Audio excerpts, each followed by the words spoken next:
Welcome to High Cheese with Darren Maloney. Today is Friday, September 23rd, 2022. And I just want to go to breaking news. And this comes from John Solomon and his website, Just the News. And he also has a TV show on Real America's Network.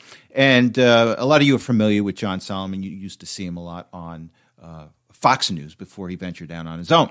And what Solomon is breaking is news on Hunter Biden and Hunter Biden's attempt to help China obtain energy assets in the United States, oil assets, natural gas assets.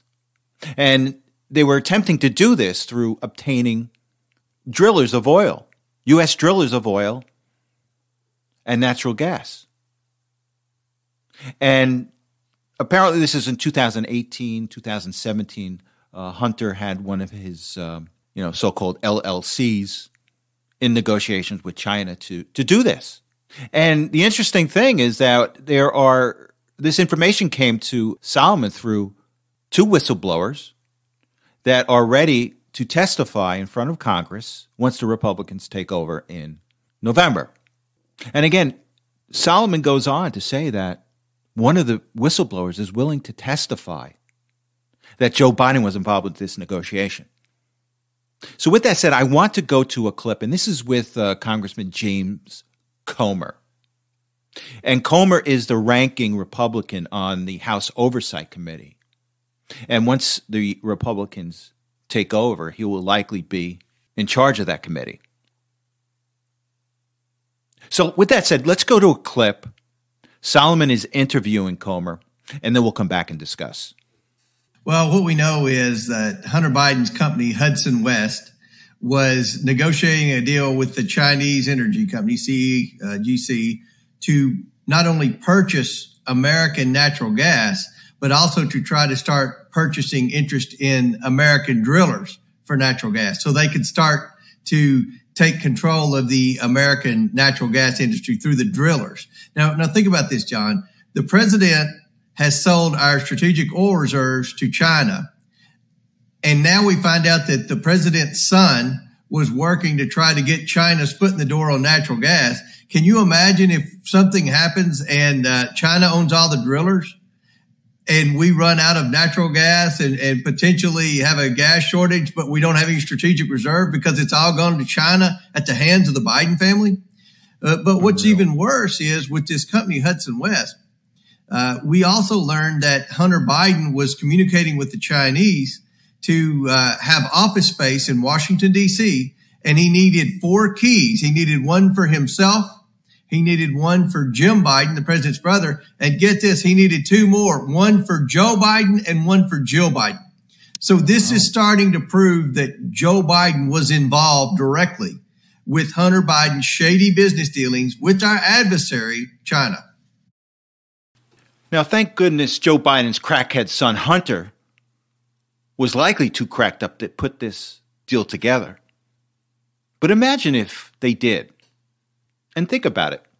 Right now, there is a high probability that the U.S. can go into armed conflict with China over Taiwan. And you think about if China owned a significant amount of the drillers that produce natural gas and produced oil. And say we started a war, and say those drillers just decided to shut down, which could choke the supply of gas and energy to our fleet in the Pacific, at least temporarily. Now, we could send the military in to take over these drilling sites, but still, that takes time. And do you really want the United States in a situation where they're going to war?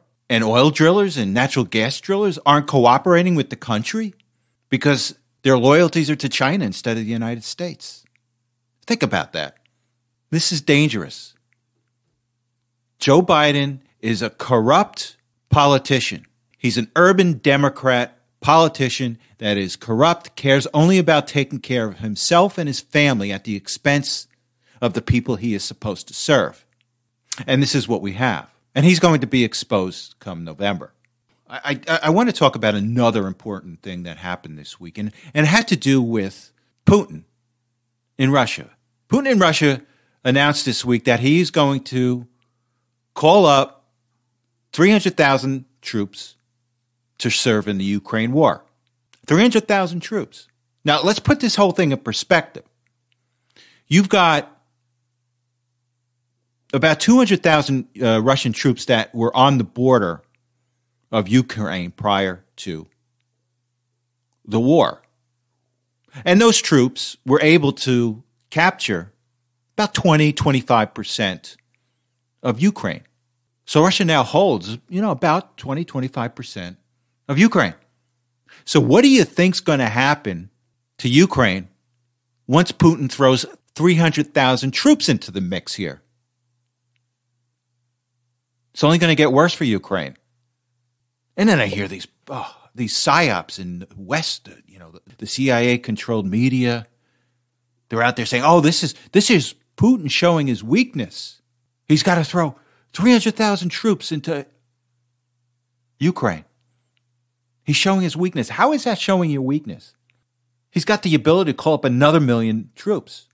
And put it in perspective. What's the size of the Ukraine army? 250,000 active duty? Maybe a bit more. What's the size of Russia's army? Over 1 million. Now, common sense will tell you that those aren't good odds for Ukraine. Now, what Putin also announced is that he is going to have, there are going to be elections in these eastern regions that were taken over by Russia, the Donbass region and the Luhansk region, as well as the southern areas of Ukraine that were taken by Russia in this war. So what they're going to do is they're going to have elections to join Russia and become part of Russia. Put this in perspective, there has been fighting in the eastern part of Ukraine for years and years. And that fighting was between those citizens in Luhansk and Donetsk that identified with being Russian versus the Ukraine.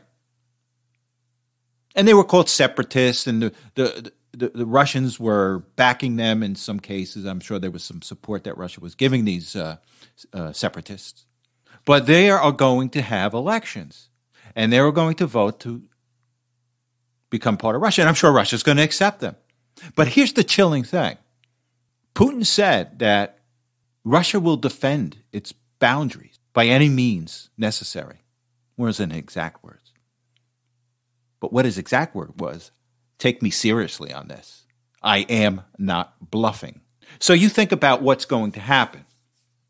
And you've got the Luhansk region, the Donetsk region, that 20% or 25% that Russia has taken already now becomes part of Russia. So what do you think is going to happen if, say, someone from the Ukraine army shoots artillery into Luhansk?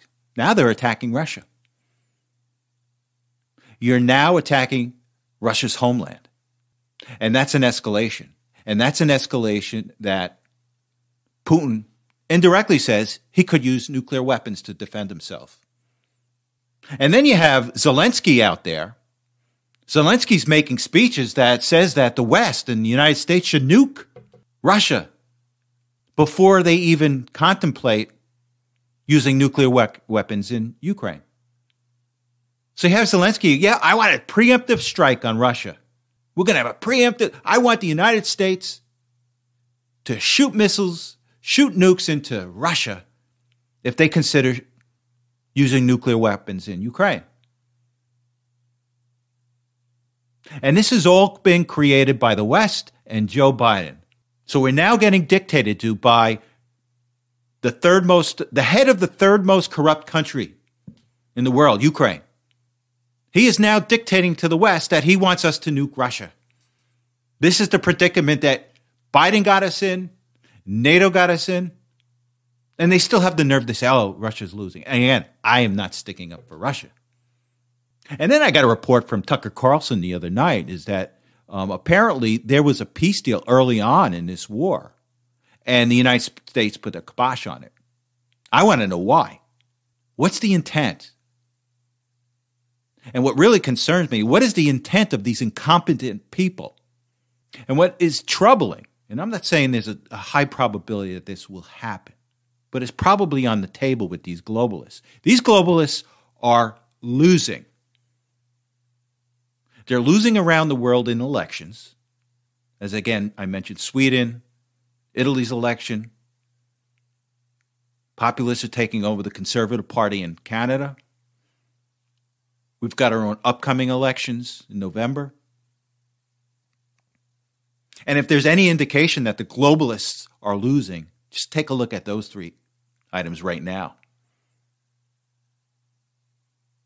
And these people love chaos. And once they know that they've lost, they'll create chaos. And what's the ultimate chaos? Nuclear war. And they're perfectly comfortable with it. And the reason they're perfectly comfortable with it is that they don't care about you. They don't care about me. They care about themselves. If they feel personally that they can survive a nuclear war, they don't care.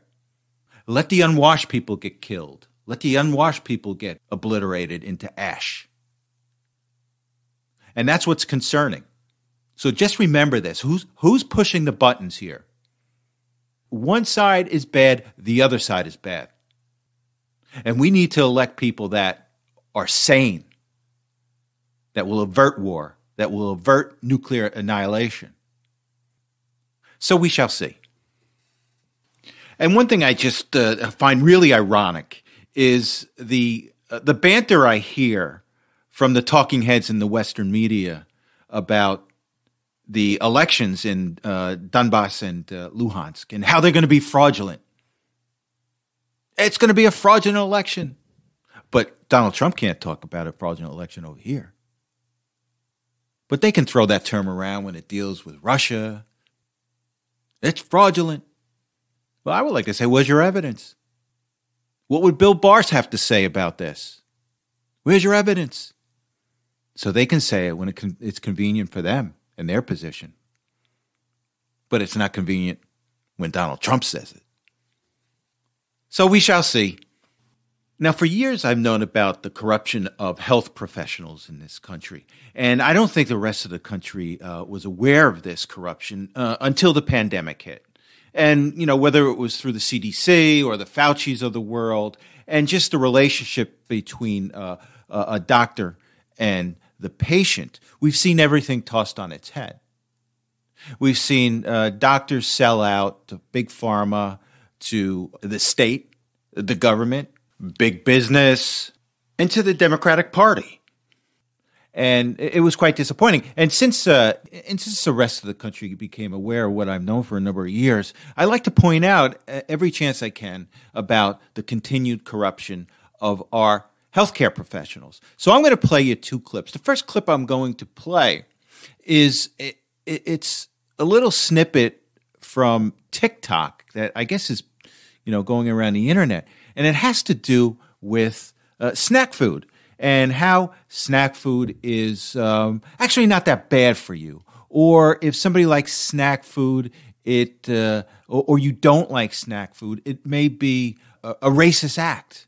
But my point is that in this clip that I'm going to play, you've got a nutritionist from Mondelez International. And Mondelez International, they're a manufacturer of cookies and snacks.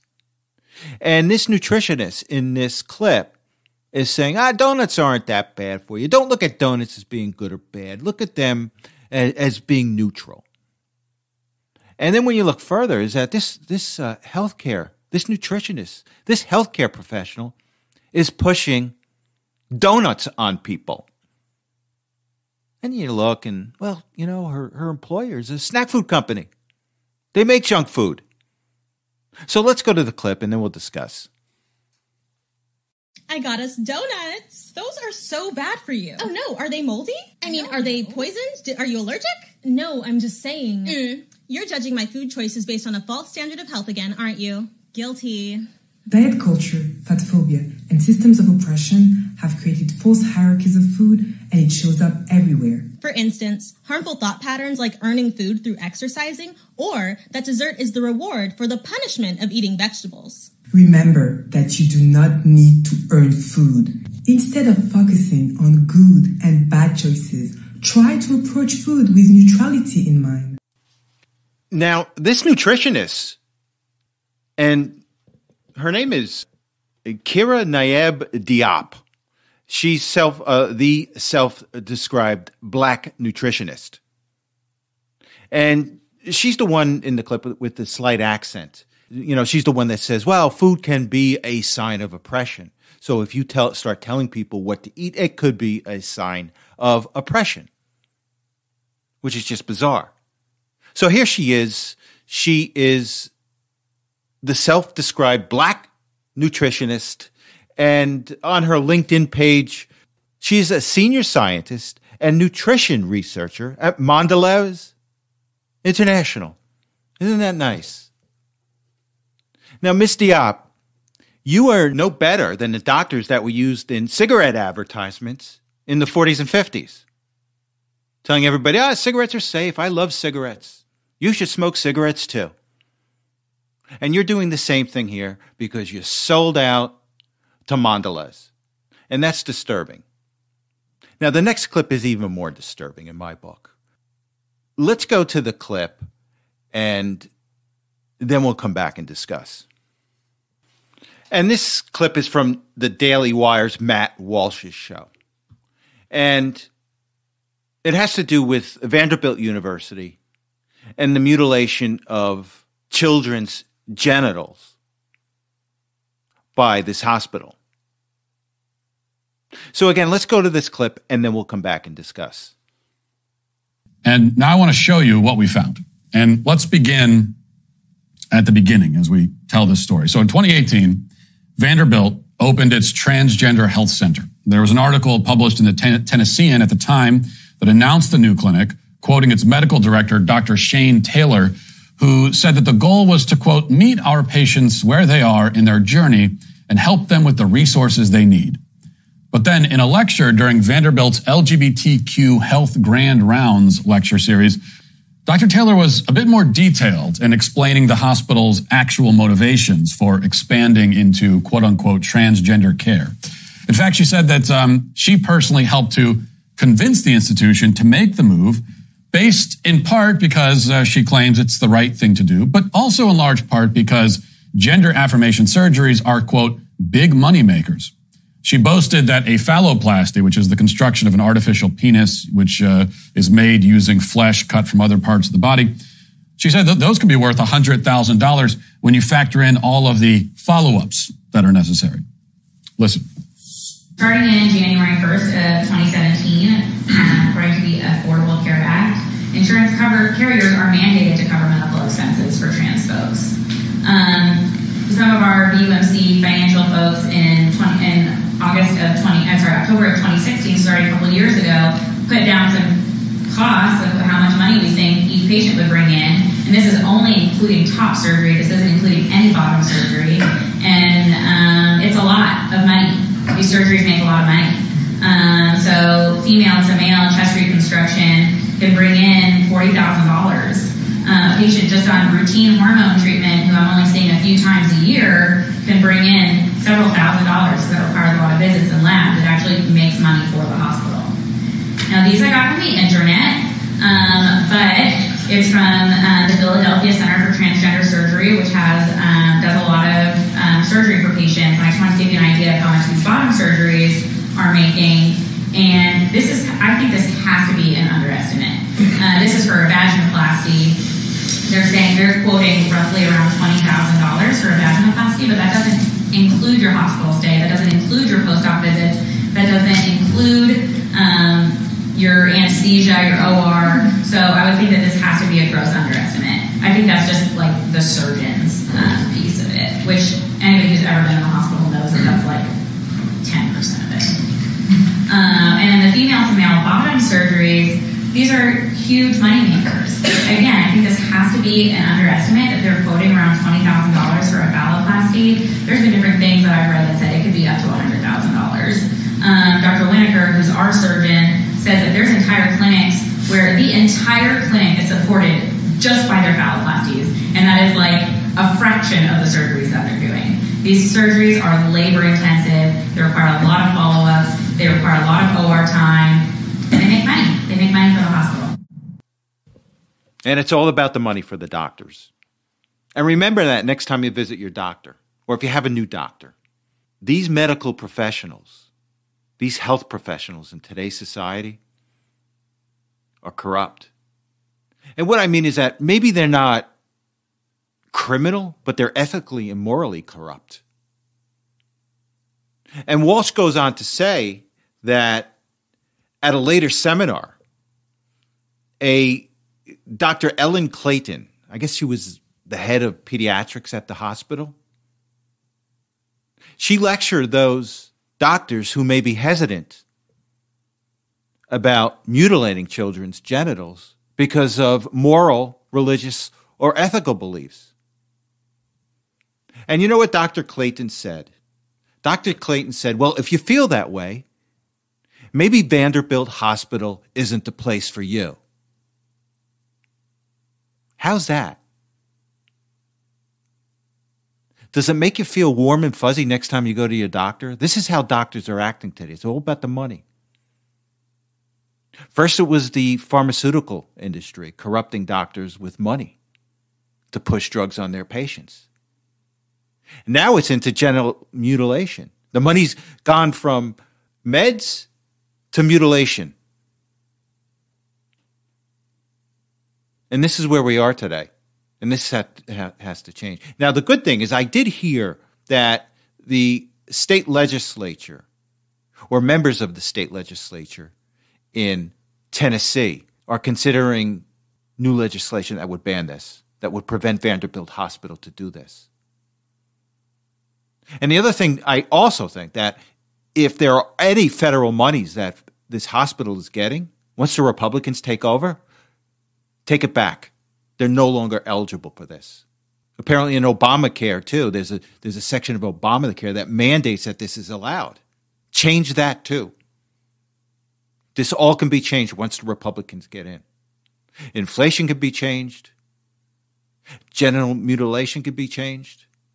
We can get peace. But the first step is to put the Republicans in November. And I just want to continue on this theme of institutions failing the American people. The last one was about the medical institutions, the healthcare institutions, the healthcare professionals failing the American people. Now, the next clip I'm going to show you is another failure, another institutional failure, the banking system. Remember all these Wall Street banks that were bailed out with our money in 2008? Well, they're now working against us. And I'm going to show you a clip, and this was from this week's hearings in front of Congress, congressional hearings. And all of the CEOs of the top Wall Street banks came in for a hearing. And let me just play this clip, and then we'll come back and discuss. Each of your banks have published statements pledging your commitment to supporting and protecting human rights around the globe. According to the State Department's 2021 report, genocide and crimes against humanity occurred in China last year. Those crimes include arbitrary and unlawful killings by the government, arbitrary imprisonment, forced sterilization, rape, and torture of a large number of those arbitrarily detained. Mr. Moynihan, do you condemn the Chinese Communist Party for those horrible acts that they regularly carry out? We look at any client we do business with to their operations in any matter, and we make that decision. So the governmental condemnation isn't the important thing of who we do business with China. It's actually the company that we underwrite. It's client selection, as we call it, sir. Would you explain that again? I missed that. I'm sorry. I think the question is, when we look at what we do in a country, it's individual clients. It's not a theoretical concept. So we look at that client. If that client's... Mr. Moynihan, with all due respect, the government of China is the Communist Party. The Communist Party of China is the government. If you're doing business in that country, you're doing it willingly with respect to them allowing you to be there. And you're doing it under their laws, which the last time you were here, one of you three actually made that comment. So if they're committing these atrocities, are you okay with that?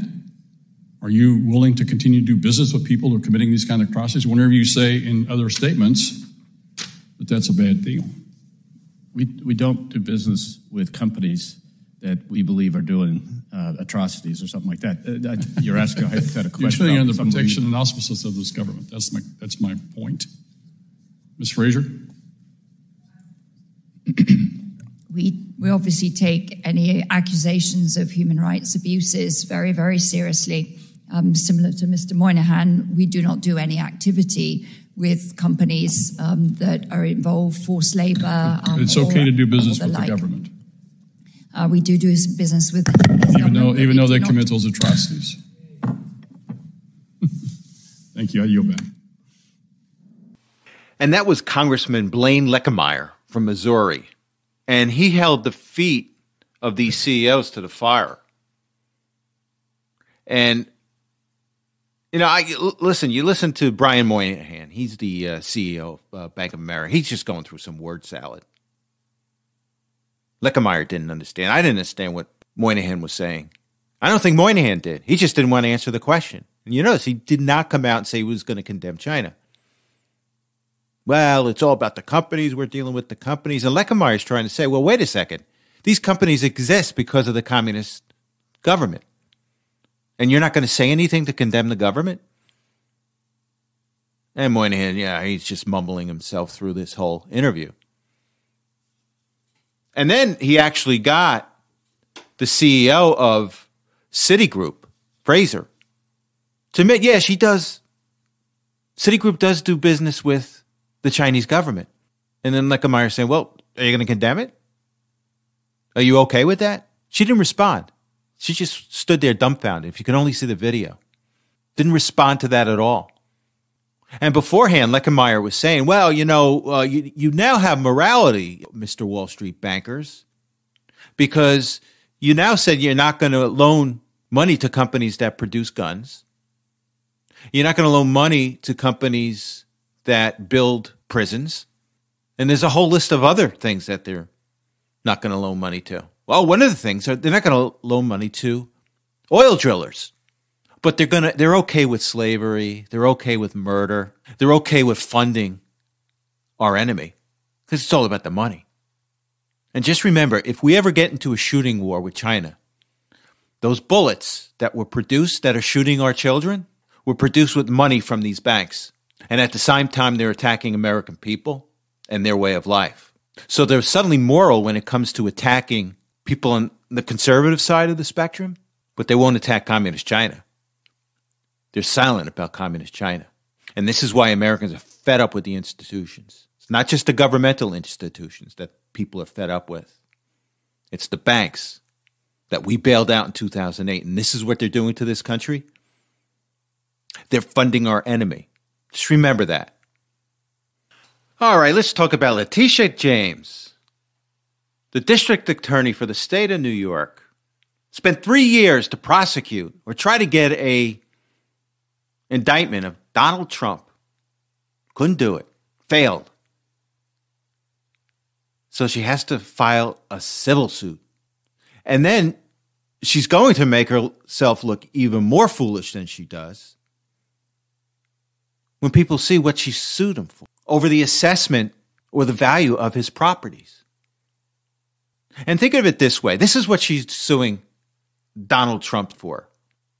The valuation of his property. And if I can just make this more tangible to us. And think about it. You own a home. The town or the city gives you an assessed value of your home. Say that assessed value is $300,000 for argument's sake. But you want to get a home loan. And the banks have their own assessors. And they said, hey, your house is assessed at $400,000. I can give you a loan on that. And most people say, yeah, okay. Well, I'll take the assessment on $400,000. So somebody like Letitia James is going to come in and say, well, wait a second. Your assessment with the tax assessor at Town Hall is $300,000, but you took a loan for $400,000. Well, the bank's assessor said it was $400,000. What's illegal about that? Well, according to Letitia James, Donald Trump did something wrong. Letitia James has no idea about real estate. She has no idea about the difference between assessed valuations and market valuations and how market valuations of real estate can change over time. And all she wants is just to get something on Donald Trump, to make it appear they did something wrong. Now, look, she's playing to this stupid base of the Democratic Party that'll believe anything. Oh, yeah, Trump's guilty. He did something wrong. Why? Well, Letitia James said it.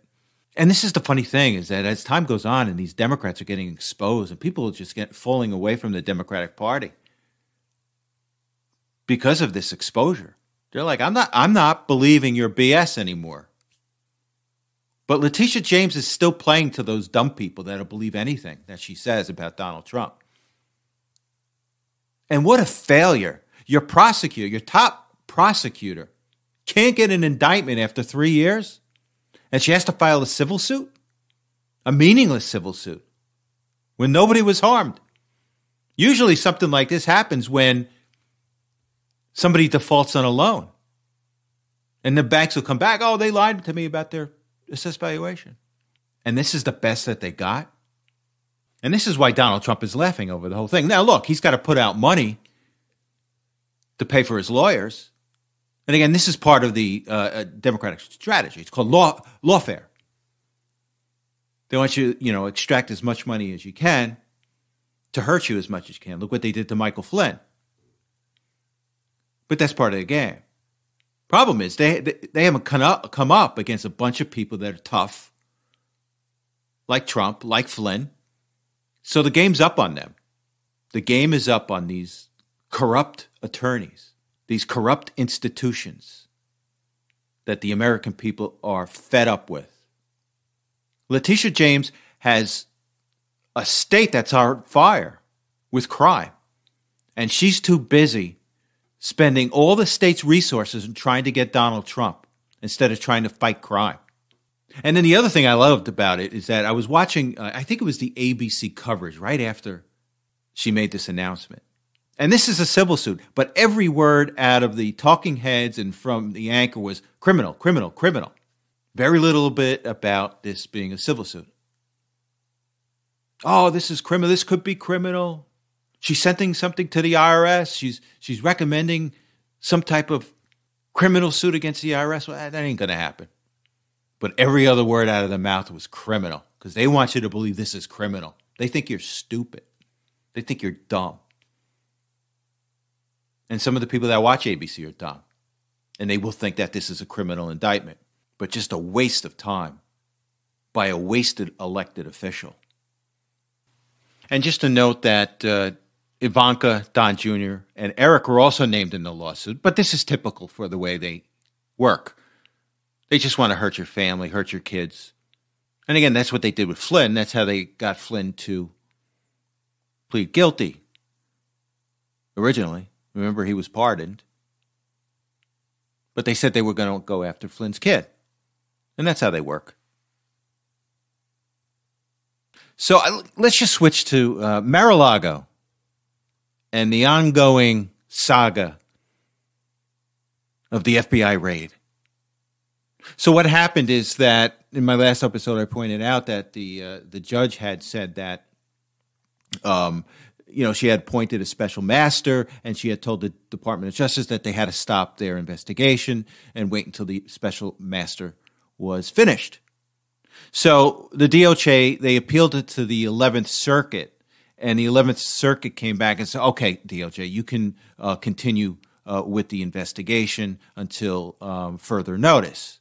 And that's what they're doing. Now, the special master is still doing his thing and, determining whether we have attorney-client privilege or executive privilege. So we're waiting to see. Now, the Trump's attorneys can appeal the 11th Circuit Court decision. I'm not sure if they will. We shall see about that. But that's where we are with this. So, again, this is going to be dragged out. And the only thing I'm just curious about is the Department of Justice, is the corrupt Department of Justice going to jump the gun and try to indict Trump before the midterms? And that's what I'm curious. I don't think that they will. I don't think legally they'll be in a position that they could do that. And then the other thing they have to consider, too, at this point with anything. Why indict Donald Trump at all? It's not going to hurt him. It's not going to hurt Donald Trump politically. It makes him stronger. So they have to take that in consideration because they are political hacks. Merrick Garland's a hack. The people that control Garland is a hack. And they've got to realize that, wait a second, if we're going to indict Trump, it's just going to make him stronger. Why do it? And that's the thing that they have to take a look at. And that's the thing that Garland Garland will consider. He will ponder this before he does anything. Because if you are Garland, he's got to ask himself, why am I going to indict this guy if he's going to come back stronger and I can look like a fool as a result of this indictment? And that's what Garland is considering. I'm sure he is. So we shall see. Okay, I just wanted to talk about a couple of items before we go to the loser of the week. And the first thing I wanted to talk about are these suppression polls. I've always talked about these suppression polls and don't listen to them. The only thing these suppression polls are going to do is they want the Republican person to get discouraged so they stay home in November. They're not based in reality. They're based on a methodology that makes the Democrats look better. And it's done intentionally. With that said, I was really surprised. I was watching Laura Ingraham last night, and he had Doug Mastriano on. And right before she interviewed Doug Mastriano, she came out with this poll from the Morning Call. And it had Mastriano down by 11 points. And Ingraham wanted to talk about, you're down 11 points. What's going on? And I don't think Mastriano saw the poll. And he looked surprised because, hey, look, my interns will tell me this thing is a tight race. And then I looked at the poll, and I was really surprised. I was surprised that Ingraham would even bring it up. Let me tell you about this poll. They only interviewed 420 people. You cannot have a bona fide poll with such a low number of people. Now, I know numbers. I know statistics. I know polling. I know numbers very well. And you cannot ever get a good poll with anything under 1,000 people. At the very least, in order to get a decent poll, you need 1,000 people to be interviewed. This had 420 people. I think I've been to cocktail parties with more people. You cannot get your finger on the pulse of the people of Pennsylvania with only 420 interviews. And I think that Ingraham was not being responsible when she talked about this poll. Or maybe they just didn't do their due diligence on this poll. But again, read nothing into any of these polls. Now, the second thing I wanted to talk about is this poor kid that was run over and killed in North Dakota because he was a Republican. A 41-year-old man, I guess, got into some political argument with this poor 18-year-old and ran him over with his car. And he had told the cops, yeah, I did because I got in an argument with him and I thought he was a Republican extremist. And then I find out he's walking free right now. They let him out on bail. Now, what do you think would have happened if the roles were reversed here? If Donald Trump went out, and think about it, let's take a step back. This is 2-3 weeks after Biden's devil speech that called MAGA a threat to democracy? And this happens? Now, what happens if the roles were reversed? What if Donald Trump made a speech and said, yeah, anybody that votes for Biden is a threat to democracy? And then some MAGA guy runs over a Democrat. Oh, my God, all hell would break loose. And this hell is going to break loose, and it's going to break loose. And I'll tell you how this is going to break loose. You have such violence in these cities, particularly New York City, that you're going to have another Bernie Getz response to the crime. And for those of you who don't remember or don't know Bernie Getz was a subway shooter. There's a lot of crime in New York City at the time. 4 or 5 kids were either mugged him or was harassing him, and Getz defended himself in the subway. He shot the kids. He pulled out a gun and shot the kids. And that's going to happen. I saw this guy with this axe in this restaurant in New York City threatening people. If situations like this continues, there will be another Bernie Getz in New York City or somewhere in this country, and the media is going to be all over it. You're going to have gnashing of teeth, and be prepared for this. Forewarned is You're going to have gnashing of teeth. You're going to have people say, oh, we got to take people's guns away. This is why we have to do it. But be prepared for this. This is coming. Okay, now let's go to the loser of the week. And I'm not going to have a clip. I'm just going to go right to the loser of the week. And our loser of the week is Calissa Wing, the new Department of Defense's diversity chief. Now, unfortunately, Calissa Wing, I think, is a racist. Because after she was appointed as the Department of Defense diversity chief, they found tweets of hers that had disparaging posts about white people. And let me just read one. And in it, she says, "I'm so exhausted at these white folks in these PD sessions." I don't know what PD session is. This lady actually had the audacity to say that black people can be racist too. I had to stop the session and give Karen the business. We are not the majority. We don't have the power. So first of all, she's saying it's impossible for black people to be racist. Well, that's not what reality is. I know black people are racist. I grew up with black people who were racist. So she doesn't have a sense of reality here in the first place. And then you got to question, well, maybe she's a racist. If she thinks her race is incapable of being a racist, I think that's racist. And then she went on to, and then on another tweet, she said, apparently she responded to a user and says, "I am so exhausted by 99% of white men in education and 95% of white women. Where can I get a break from white nonsense for a while?" And this is the thing that gets me. How does she get promoted by the Department of Defense, the woke Department of Defense, with all these tweets out there about her? They're all focused on anybody but the wing types. That's the problem. And she would have been in that position if nobody brought this up. This person with this outlook on life would have been in this position without these tweets being brought up by the media. What kind of vetting is that, Department of Defense? And I think she was in the Army, too. The woke Army, with all these new programs, you're letting these racists head some of your departments? Now, apparently it's under investigation. We don't know what's going to happen, but she's my loser of the week. Okay, let's go to the stock market. And it was another down week in stocks. 5 out of the last 6 weeks have been down, and this week can be summed up by another 75 basis point increase by the Fed. And we should expect more. Now, look, we're in dark times here. There is nothing good that's going to come out of this stock market and come out of this economy. No one knows what's going on. No one has any indication. All the experts have been wrong. The experts are just BSing you when they say it's going to go this way or go that way. No one knows. And that's what the dangerous thing is about the markets today. Everything. Housing's going to crater. I don't see any bright spots. So let's go to today's results. The Dow was down 1.62% today, 29,590.41. And that was the lowest finish for the year. The S&P was down 1.72% to 3,693.23, and NASDAQ was down 1.8% to 10,867.93. For the week, the Dow was down 4%, the S&P was down 4.65%, NASDAQ was down 5.07%. For the year, the Dow was down 18.57%. The S&P is down 22.51%, and NASDAQ is down 30.53%.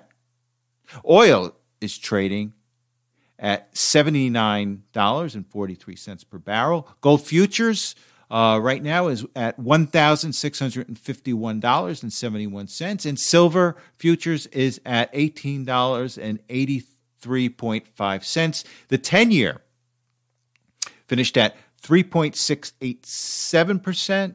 I take that back, at 3.68%, while the 2-year is finished at 4.2%, which is a 15-year high. And again, this is an inverted yield curve, which indicates a recession. And Bitcoin right now is trading at $19,140.82. Ethereum is trading at $1,327, and XRP is trading at 50 cents. And one thing, with the last time I checked GDP Now, which is the Atlanta Fed estimate of what the third quarter GDP is going to be. They are estimating right now at it's 0.3%, just a 0.3% increase in the GDP. Okay, let's go to the economic calendar. Skip Monday, go to Tuesday. On Tuesday, we have durable good orders, core capital good orders. We have the S&P Case-Shiller U.S. Home Price Index. We have the FHFA U.S. Home Price Index. We have consumer confidence and new home sales. And then on Wednesday, September 28th, we have trade and goods advance report. We have pending home sales. And then on Thursday, we have initial jobless claims, continuing jobless claims, real gross domestic product revision, and real final sales to domestic purchases. Then on Friday, September 30th, we have the PCE price index. We have the core PCE price index. We have the PCE price index year over year and the core PCE price index year over year. We have real consumer spending, real disposable incomes, the Chicago PMI, the University of Michigan consumer sentiment, and the University of Michigan 5-year expected inflation. And with that said, I want to thank you so much for listening, and I will see you next Saturday. Now, Donald Trump was speaking in North Carolina tonight, so I am going to leave you with a short clip of this speech. Again, thank you so much, and you have a good week. This election is a referendum on Biden, Pelosi, Schumer, the radical left Democrat Congress that's destroying our country, that's brought our country really to the brink of ruin. You know what's happening. You know it better. And by the way, did you see the stock market today? It wasn't good. It wasn't good. Markets, years later, and the market's lower than when I left it. I'll tell you, we had the greatest success in the history of any country. Since I left office, the price of electricity is up 19%, gasoline is up 82%, fuel is up 91%, milk is up 22%, eggs are up only 46%, health insurance is up 24%, the 30-year mortgage rate has more than doubled, and real wages have declined 17 months in a row. Otherwise, we're doing quite well. Thank you very much. Household wealth fell by a record $6.1 trillion last quarter. It's a record, never happened. The stock market has shed $7 trillion in value this year. Think of that. How are your 401ks doing, folks? They must be beautiful. Must be beautiful. Mark, your lieutenant governor. How are the 401ks? Mark, not too good. Not too good. Over 5 million illegal aliens have flooded across our borders, and the number, I think, is a lot more than that. Drug overdose deaths have risen in North Carolina at a level that nobody's ever seen before, at least 26%, and the murder rate is the highest in 25 years, and probably the answer is 49 years. This choice this November is very simple. If you want the decline and fall of America, then you should vote for the crazy, radical left Democrats, and that's what they are. If you want to stop the destruction of our country and save the American dream, you must vote Republican.